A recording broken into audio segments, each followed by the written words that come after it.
Maybe it did give us some confidence. Maybe it did, and we talked about that, if you remember, Jason, the other day, that I thought there'd be a chance that it could deter our focus a little bit, but conversely, I thought it may help us with our confidence level a little bit. Maybe it did.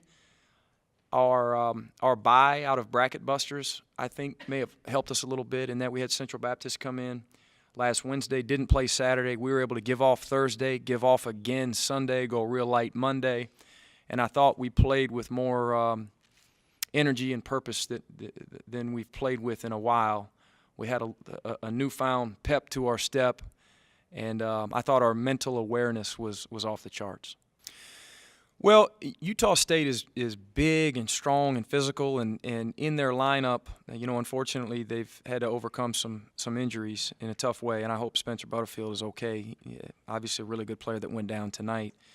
But they're having to play a couple bigs at the same time a bunch, and when we play Brandon, who we call him a wild card for us, him and Chris Anderson, whether they're wild cards or undersized fours or what have you, they're a tough matchup offensively if they can hold their own on the defensive end. So Brandon, against teams like that, seems to find himself open, behind the three-point arc more often than he finds himself open against other teams. Definitely the best half of basketball that we played this year in the first half, and I thought our maturity level was pretty good in the second half.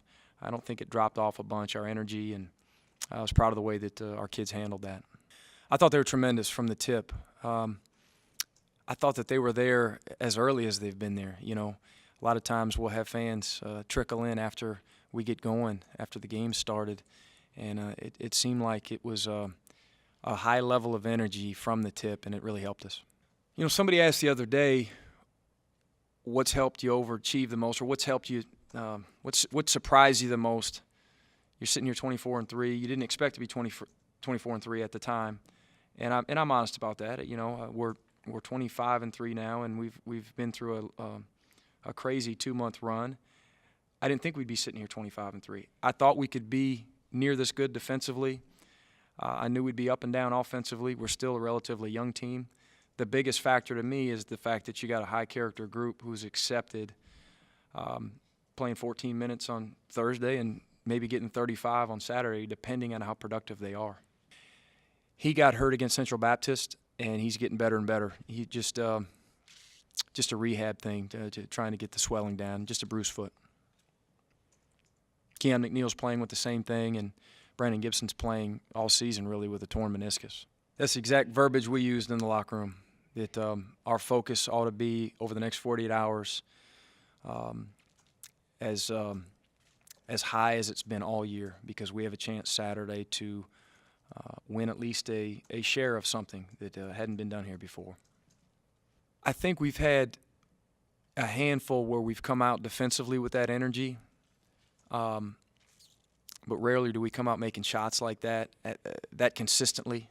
And I thought it really helped us in terms of running the lanes and gaining an offensive confidence. We were just after the first couple went down, we were just in a really good attack mode. We had a lot of momentum going, and we rode it through the first 20 minutes. He was tremendous off the bench, as he always is. And as we talked about early this week, the law of averages told us he was going to be good tonight. He struggled the last couple, and that's the bright spot of having 11 guys that you can play. He comes off the bench and was terrific in transition. Keon McNeil was really good. Brandon comes off the bench tonight and was as good as he's been all year. And I thought Isaiah Massey, J.L. Lewis gave us quality minutes. Everybody contributed in one way or another. I thought they did, and we really struggled defending him. He's a tremendous scorer. He's playing as well as anyone in our league right now, Jared Shaw. And to me, they have the best 1-2 punch with him and Spencer Butterfield, who I'm a huge fan of. As tough a kid as there is in the WAC, one of the best shooters, the best rebounding guard in our league. So those two are a handful, and they're complemented by, a pretty intricate, disciplined system.